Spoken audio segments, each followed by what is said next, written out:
Welcome to the January 16th meeting of the Raleigh Appearance Commission. The Commission is charged with providing guidance, advice, and recommendations regarding the visual quality and aesthetic characteristics of the City of Raleigh. The members of the Commission are volunteers who are dedicated to the quality of design in Raleigh and represent a varied field of expertise. Today we're going to have staff review the staff report prior to each applicant's presentation and identify administrative alternate findings that the applicant will need to address. For the applicants presenting cases this afternoon, we ask that you take no more than 10 minutes to present your case. When you arrive at the podium, please state your name and address for the record. And once you present your case, including all the required items, the Commission may ask you questions regarding your case and will then table it for further discussion. After that, we may ask you to come forward, again, for clarification. So after the discussion, the Commission will set forth a recommendation to the Planning Director for a final determination. So thank you, and now we're going to start the agenda. Case number AAD 1-20 for 603 Wilmington Street, South Wilmington Street. Thank you. This is a case, the applicant is requesting actually both build to and building massing alternates. The first one, build to, section 1.5.6. The intent is to provide a range of building placement that strengthens the street edge along the right-of-way, establishing a sense of enclosure by providing spatial definition adjacent to the street. The building edge can be supplemented by architectural elements and certain tree plantings aligned in a formal rhythm. The harmonious placement of buildings to establish a street edge is a principal means by which the character of an area or district is defined. Third, the build-to range is established to accommodate some flexibility in specific site design while maintaining the established street edge. This is a case that you have seen, I think, very recently as a courtesy review, so it should be pretty familiar. But a 12-story hotel is proposed for a half-acre site at the corner of South Wilmington and East Lenore Streets. The zoning is down DX12 urban general conditional use. Both of the streets are considered primary streets. So in terms of the build-to, 70% build-to is required. Along East Lenore Street, the applicants are proposing 66%. There's a rather sizable building set back on the first floor. And that's really the issue, is that this is primarily the ground floor plane. The upper stories do, I think, meet that 70%, but they do have substantial building plane setback. So they're requesting that. So the second request, I'm sorry, in terms of the findings for build to, number one, that the alternate meets the intent of the build to regulations. Number two, that it conforms to the comp plan and any adopted city plans. Number three, it does not substantially negatively alter the character defining street wall or establish a build to pattern that is not harmonious with the existing built context. Number four, that the change in percentage of building that occupies a build to area or increased setback does not negatively impact pedestrian access, comfort, or safety. And the last one, any site area that would have otherwise been occupied by buildings is converted to an outdoor amenity area. In terms of the building massing, the intent is to manage the impact of tall buildings along near the public right-of-way. The applicant mentions that instead of the 12-foot that's required between the third and eighth floor, that they have 1 to 2 foot along Wilmington Street and 8 to 9.5 feet along Lenore Street, provided at the 5th and 6th floors. That's where that top of their parking garage is. They have their amenity area along the Lenore Street. They're also mentioned that highlighting the base, middle, and top. And then in addition, they are providing an increased setback along both streets, as well as a substantial setback along the ground floor at the corner especially. In terms of the findings, number one, the alternate must meet the intent of the building massing regulations. It conforms with the comp plan and adopted city plans. Number three, if it uses a change in building materials to mimic a change in the wall plane, that the most substantial and durable materials are located at the bottom floors of the building. Number four, if the alternate proposes a building setback behind the sidewalk in lieu of a required step back, the resulting open space includes public amenities such as seating areas, trees, and landscaping or outdoor dining. And number five, that the building contains architectural treatments for delineating the base, middle, and the top of the building. I'm happy to answer any questions. Like I said before, they were in here a month or so ago, and If you have any questions of me, I'll hand it over to the applicant. Go ahead. Take it away.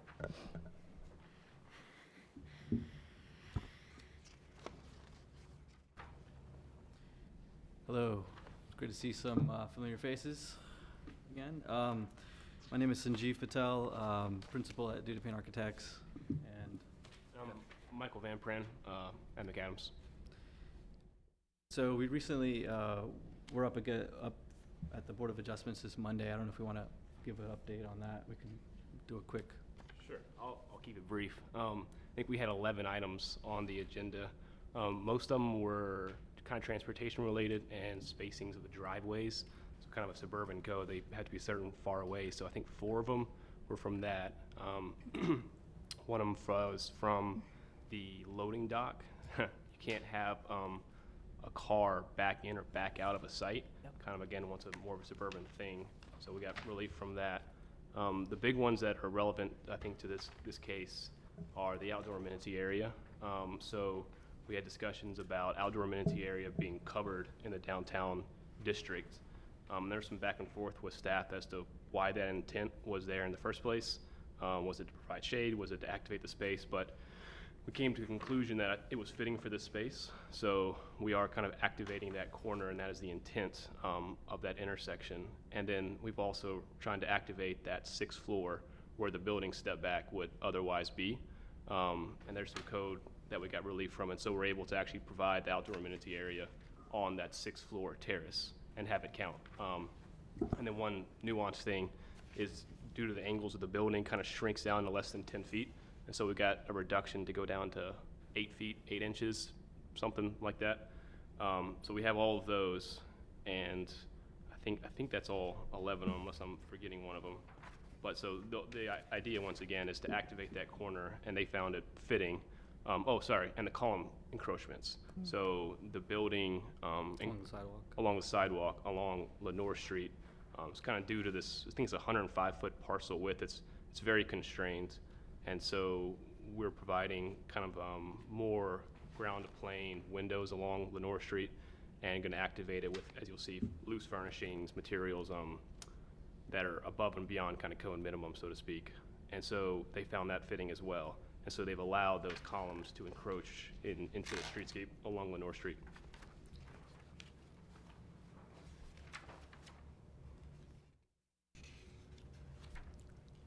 So I'll just give a quick rundown through the PDF. Just to reiterate the site, it's just north of the McDonald's on Wilmington, the corner of Wilmington and Lenore. It's at the confluence of a couple of different districts. The lot is really tiny. Like Michael said, it's like 105 feet by 210. So we've been pretty challenged to try to fit all this onto the site. I think maybe just move forward to the corner view. This photo montage kind of explains a little bit of the massing and how we're trying to really set back on the ground floor to try to allow for a lot more sidewalk and pedestrian space. That's part of the 10% open amenity square footages that we're providing, and then also we've now been allowed to use this amenity deck at the level 6 as part of that calculation as well. But you can see we are clearly trying to articulate the different volumes, sort of the ground level, the parking volume, and the top with the hotel rooms. Kind of going back to the ground floor, I think the area in question that is this angle here where it does not meet the build to zone. And like Carter was mentioning, overall on the project, everything else above indeed does. I think we have 148 linear feet that's required based on the lots. We're providing 141, so we're about 7 feet short. And so the angle, again, is more of a design move, trying to open up the corner and provide as much pedestrian area. And this corner will be covered, part of it will be covered by the volume above. So just to back up a little bit, there's a small office component here on the ground level. The hotel lobby is in fact this area here, so we're really trying to draw folks closer to the hotel entrance. So that's part of the reason for the angle. And then, we've got the curb cuts as far away from the intersection as we possibly can. And then just a few vignettes looking at the sidewalk and the space at the corner. We've got a bus stop on Wilmington that will be here. We're trying to provide, planters and seating along both Wilmington and Lenore. So where we have the columns on Lenore, trying to activate it with some streetscape and planters. And then this is the amenity level. So for the hotel area here, kind of their lounge, bar, and breakfast kind of overlooking. Really trying to activate again that northwest corner of Wilmington and Lenore. So zooming in on that corner. That's really the primary view is from that area, looking out towards downtown.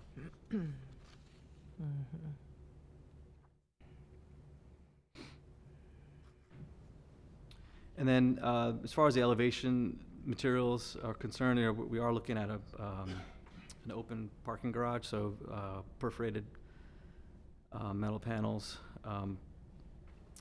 We are working through the design right now, but as you can see, we are starting to introduce some color. I think that's one of the responses from the courtesy review was introduction of color.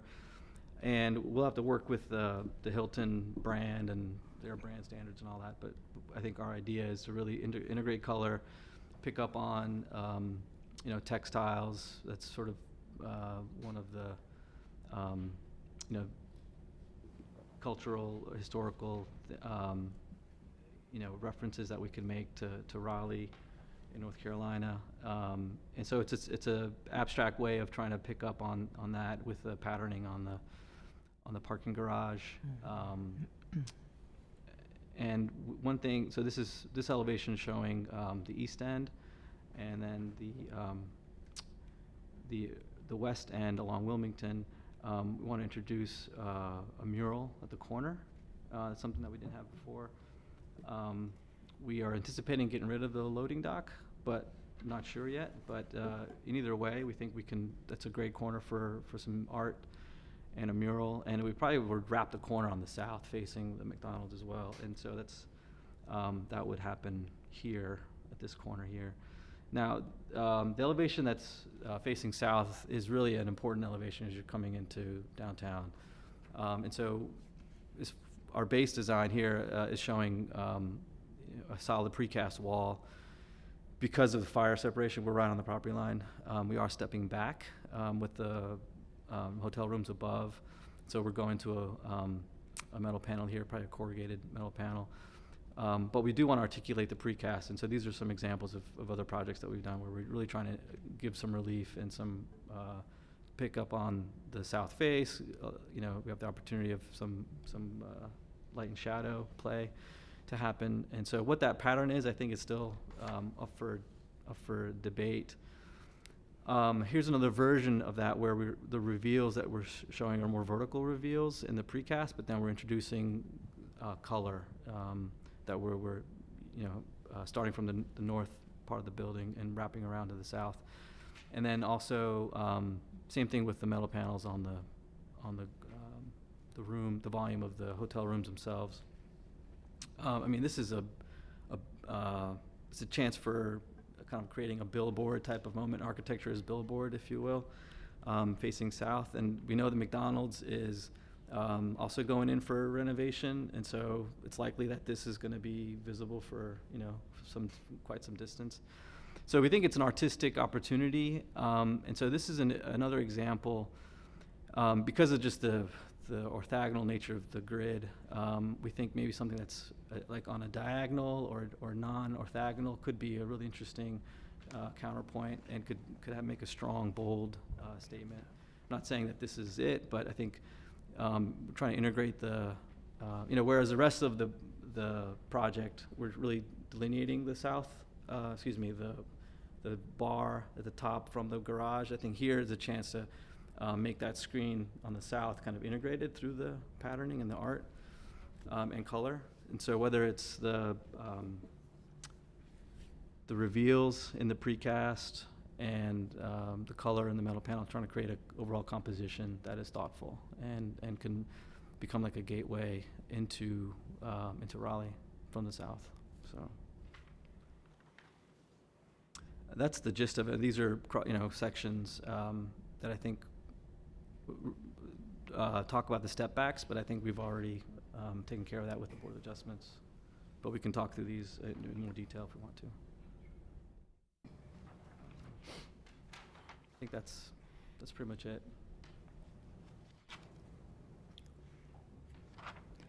What was your comment? Sorry, I have laryngitis. What was your comment with regards to the loading dock? You said with the possible art. Will you repeat what you said again, please? So we may try to get rid of the loading dock altogether, Okay. just in terms of servicing for the hotel.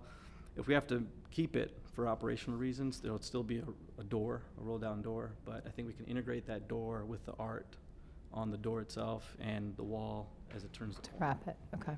Thank you. Get everything? All right, thank you.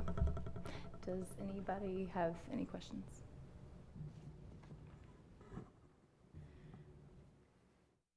I just have to recuse myself from this. All right, if not, if we have more questions, we'll call you back up. Okay. I don't think anyone's here from the public, but in case they are, step forward. Okay, all right, so we'll table it. So I'd love to hear your thoughts on this. Well, a lot of it was taken off of us with the Board of Adjustments, with the step back bit. That's gone now. They got permission on that bar level to count that area. I think we still have to, Carter, The this is lower a level, question. From an yeah. intent standpoint, do we still have to basically, are they still here for? Speaking of the microphone, Oh, sorry. Are they still here for, I guess, recommendation for approval on building massing? Or is that no longer part of our review? building massing and Okay. the build too. So we still, the intent, the normal process? And with the, Carter, also explanation here with the bar area, the rooftop space there, how does that affect us? They were saying that the adjustments have allowed them to incorporate that as a part of their percentage. That is to satisfy their site amenity area. That's not something that you guys Okay. have purview over. All right. It's, they got permission to do that and have also covered amenity area, which is not Not normal. standard in the. Okay. It has Yeah. to be open. Okay. Got it. Thank And you. when it comes into play, is that enough of a step back and Right. for you at that upper level? I appreciate the color that's been added. Start with that. I also echo, I mean, I think parking decks in general in the middle part of the building is something we're stuck with for a while, as long as we have cars. And I hate it, but it's part of just where we are as a city. And so the careful and the thoughtful, approach to this one, I really do appreciate. So, and I would encourage you to continue to explore that and keep that as a high priority, because it is very much a billboard as you come into the city. And then Absolutely. internally, it's going to be a very important view. Yeah, I think of time and place, right? Where we are in development and what we can do and what we can't do, and the fact that these are infill sites that we're gonna have more and more of. Very The much. black and white of the UDO is there as kind of a guidelines, and the benefit of this group is to give you great feedback around how the building can be better and react better. And I think you guys did a great job of really carving out the pedestrian experience, Yep. working with the restraints and turning the challenges into opportunities. It's thoughtful, and even with the project typology, it's a dual flag hotel. It's got certain standards and everything else. So, in my opinion, I think they've done a good job of owning the challenges with opportunities. So, Agreed. Well said. Yeah, I agree. Agreed. And I appreciate just the attention to the public realm in general. Like, there's lots of porosity, if that's how you want to talk about it, at the base level where, you know, pedestrians can really interact with the building. There's active uses on that ground floor. So I appreciate that it's something that will actually, I think, activate and benefit the site. It's more inviting. And if you figure out how to get rid of this servicing, let me know. It's a secret you're not sharing. So are maybe the two south elevations we saw are still in play, or? I think we even saw three, actually, three different options. Three. So, yeah, I Okay. think they're studying Oh, I see, yes. artistically what that ought to be. Purview though, I mean, are they part of our purview?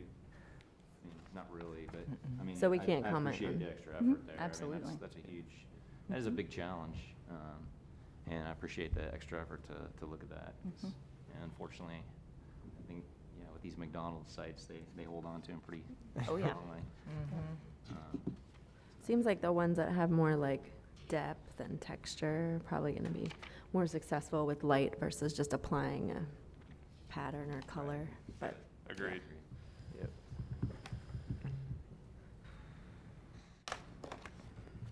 His comment with regards to being 7 feet off on the build two, 66% versus 70% on East Lenore with the amenity area added.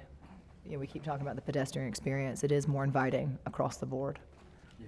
And again, tight site, did their best. I mean, this is It's huge for a tight site like that. excellent. It's excellent work to be that close. And I think it's much improved over what we saw during the courtesy review as well. Yeah. Looking at this rendering, I just wanted to make sure the corner facing us has a little more grass in this rendering. I'm guessing it's the other ones are more recent, or it's more urban. Yeah. Yeah. Cool. Well, yeah, I think this one's actually like a street view image. Oh, It's gotcha. just a Yeah, photo yeah. montage. Yeah, We- that's what I figured. Yeah. Cool. Yeah. But yeah, I like the more open hardscape. I think it's welcoming, like you said, to the lobby entrance and to the rest of the surrounding area. Yeah, I think the public actually benefits from the build two not being met. So I agree. Right. All right. All right, let's go through the findings. The approved alternate meets the intent of the Build 2 regulations. I think we all feel like it does. The approved alternate conforms with the comprehensive plan and adopted city plan, so help me substantiate that. I think policy LU 2.1, placemaking, for sure. LU 5.1, reinforcing the urban pattern. Policy DT 7.12, Plaza Square and perimeter uses. UD 2.7, public open space. Okay. The approved alternate does not substantially negatively alter the character defining street wall or establish a build-to pattern that is not harmonious with existing built context. And I think we're pretty good on that one. And the change in percentage of building that occupies the build-to area or increased setback does not negatively impact pedestrian access, comfort, or safety. And from what I'm hearing, we feel like it actually enhances that. And the site area that would have otherwise been occupied by buildings is converted to an outdoor amenity area. And Yep. I think that's the case. Okay. So, does anybody want to make a motion? We'll move to approve. Second. All in favor? Aye. All right, let's move on to building massing. Can you, who seconded that? All right. So for massing, the findings are that the approved alternate meets the intent of the building massing regulations. And I think it does. Anybody agree? All right. The approved alternate conforms with the comp plan and adopted city plans, so help me substantiate that.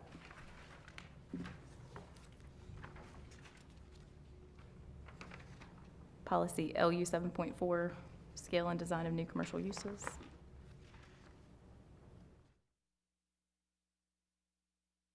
Policy LU 5.1, reinforcing the urban pattern. Anybody else want to throw some in there? UD 4.5, improving street environment. UD 4.1. Public gathering spaces. Okay. If the approved alternate uses a change in building material to mimic a change plane in a wall, the most substantial and durable building materials are located at the bottom floors of the building. I don't think it's taking advantage of that option. I think it meets that intent. If the approved alternate proposes a building setback behind the sidewalk in lieu of a required setback, the resulting open space includes public amenities such as seating areas, trees, landscaping, outdoor dining. I think we already kind of covered that with the build to. And the building contains architectural treatments for delineation of the base, middle, and top of the building. I think it does. All right. Motion? Motion? Second. All in favor? Aye. Aye. All right. Thank you so much.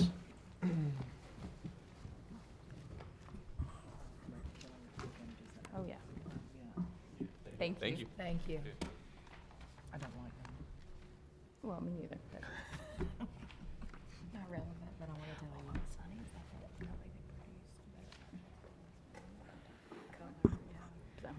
It's probably because I like all right.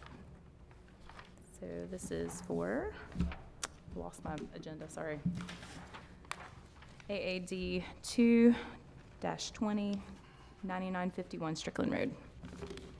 Yes, so the applicant is requesting an administrative alternate for UDO section 7.1.7 vehicle parking lot landscaping. The intent of the vehicle parking lot landscaping requirement is to minimize the visual impact of large areas of vehicle parking as viewed from the public right-of-way and dissipate the effects of the urban heat island effect.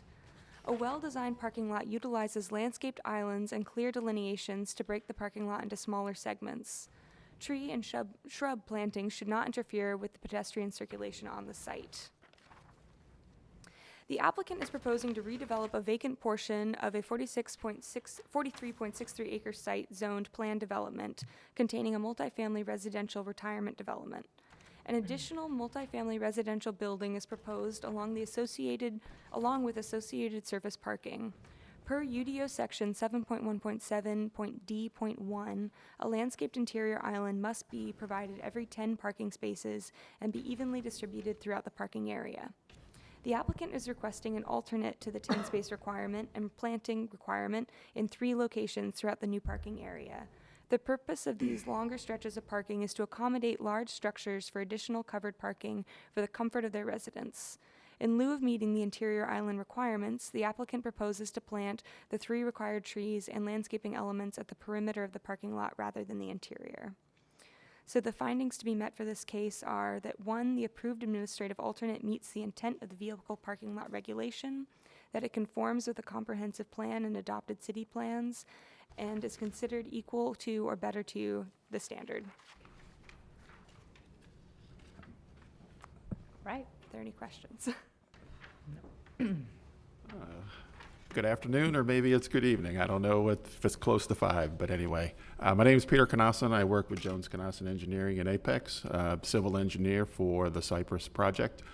Just to orient you a little bit to the site, it pretty much compromises the entire block, so to speak, of Harvest Oaks, Forum Drive, Lead Mine, and Strickland.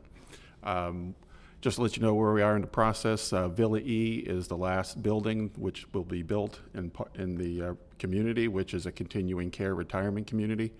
It will orient itself more to the intersection of Strickland Road and Lead Mine. We have submitted a blue line revision. It is a project that's under construction. With the building, most of the site work is complete. The building's going up, and we're submitted this blue line revision to hopefully get approval for this parking change. Covered parking is very important to the community. It is existing at every building out on the site. What we are proposing is not any different than what has already been built. It's just a deviation from the current code. It's important really for the community at large, which is geared toward the retirement and senior living. It's important for them to have as much covered parking as possible to keep them out of the elements. Many of these people are using wheelchairs, walkers, and have assistance. So it's just an important for them to have. As far as these pictures are concerned, what is up before you is basically the frontage of the property along Lead Mine. looking south. The property is to the left. This view here is looking east along Strickland Road. Again, the property is on the right-hand side, basically in this area. Actually, when I looked at this picture, it's kind of interesting. This tree right here is a very prominent pine, which the residents said you will not remove.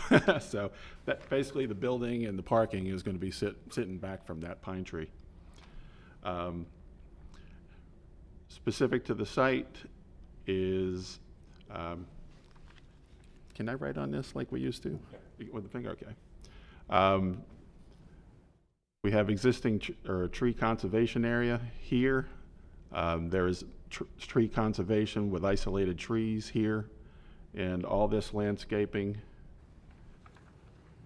oriented towards Strickland Road is all existing.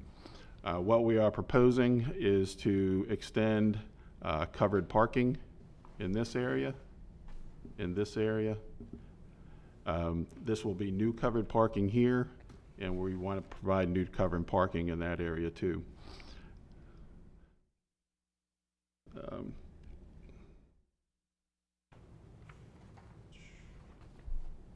How do we erase? I forgot how to erase. Menu, okay. And then clear. And then clear. There we go. You can't teach an old dog new tricks, let me tell you. This view is the parking itself, the building.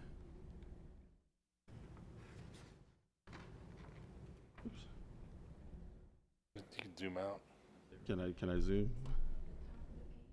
Yeah. Okay. All right.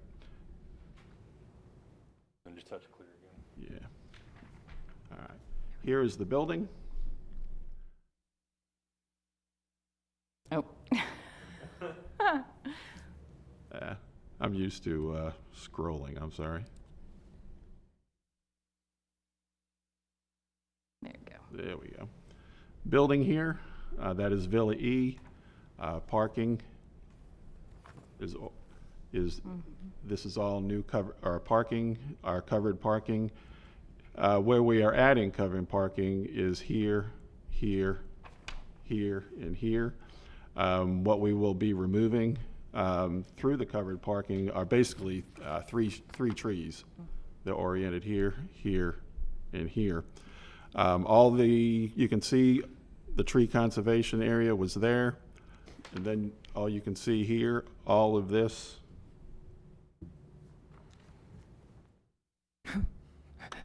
is basically all new landscaping. It's a very heavily landscaped site. Hopefully you've been by there, but it is a beautiful community with heavy landscaping. So the trees that we will be removing will be replaced. They're oriented in those two locations. Again, your covered parking are here, here, here, and here, identified in the pink color. We appreciate your support for this. Like I said, it's a project under construction, very important to the community to have the covered parking, and here to answer any questions that you might have. But like you said, it's a lot of landscaping out there. There's really not a whole lot more that can be done to enhance the site in terms of the parking. It's visually from the streets very difficult to see with all the existing landscaping, and they've done a really nice job as far as the landscape architect. So here to answer any questions. Show me that pine tree. You're gonna make him work for it. You're gonna make him work for it. You mean in plan? Gonna make me work, huh? And I've never heard people like a pine. This is new to me. There it is. I see it. Let me zoom a little more. So it's basically next to the two that you're replanting. Pretty much, pretty close. It's right there. It's so tall, it looks like a cell phone tower. What's the material for the roof on the covered parking? Is that just like asphalt shingles or? I believe it is shingles, yes. Didn't you bring photographs of the existing when you were here for your courtesy review? I think I have memories of He did, of yeah. it. Unfortunately, I don't have those with me tonight. That's okay, okay.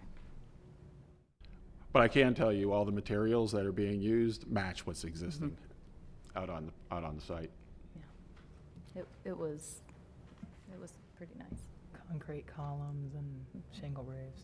Yeah. All right. We don't have any questions? All right, thank you. Thanks. And I'm going to master this computer one day. Okay. All right, I don't think we have anyone from the public, but if we do, please come forward. Okay.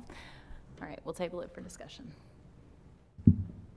Any concerns about this? I think, as we looked at it before, I mean, it's pretty densely Yeah. wooded around. I mean, it doesn't affect the Nope.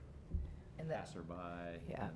You never even see it, but and it is nicely done. the landscape's incredible, and as he was drawing, it just went on and on and on, and the fact that they're taking those 3 trees and putting them somewhere else, or at least adding 3 more trees, that's going above what I expected. All right, would we like to go ahead and knock this one out? Did it? All right. The approved administrative alternate meets the intent of the vehicle parking lot regulations. Would you like me to read the intent? The intent of the vehicle parking lot landscape regulation or requirement is to minimize the visual impact of large areas of vehicular parking as viewed from the public right-of-way and to dissipate the effects of the urban heat island. Trees are meant to break parking lots into smaller segments, and they should not interfere with pedestrian circulation. So I feel like all those things are still being met with the covered parking. The approved administrative alternate conforms with the comp plan and adopted city plans. Maybe policy T 5.9 pedestrian networks. Policy T 6.8 Yep. parking lot design.